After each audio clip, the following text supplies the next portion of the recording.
আসসালামু আলাইকুম। এটা হচ্ছে স্পোর্টস পাজারো। এটা তো আমাদের সিরাজ ভাই গাড়িটা চালায়। উনি আসছে হচ্ছে ওনার ব্রেকের প্রবলেম।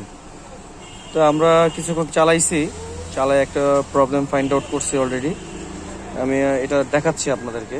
তো হচ্ছে এই যে দেখেন, যে ব্রেক প্যাডেলটা ঠিক এই পর্যন্ত এসে সীমাবদ্ধ থাকবে, কিন্তু এটা অলমোস্ট এটা এই যে দেখেন, আমি পুশ করলে এই যে যাচ্ছে, এই যে চলে যাচ্ছে, এই যে চলে যাচ্ছে, এই যে যাচ্ছে, এই জায়গায় সীমাবদ্ধ থাকার কথা।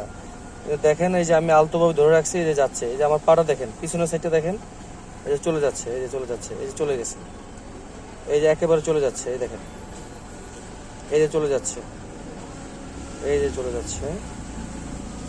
হ্যাঁ, দেখেন, মনে হচ্ছে যে আমি কোনো গাড়ির ক্লাস করতেছি এমন মনে হচ্ছে। এটা অলমোস্ট একেবারে ঠেকে গেছে, এই যে ঠেকে গেছে, আর জায়গা নেই। এটা এখানে থাকার কথা না, এটা থাকবে হচ্ছে ঠিক এই জায়গাটার মধ্যে। মানে এটা মাস্টার সিলিন্ডার প্রেশার বাকেটটা লিক করছে। তো আমরা আসলে এই গাড়িতে প্রেশার বাকেট চেঞ্জ করব না, কারণ এটা জিপ গাড়ি, যদিও এটা সচিব স্যারে ইউজ করে, এই জন্য এটা আমরা মাস্টার সিলিন্ডারে চেঞ্জ করে দেবো ইনশাল্লাহ।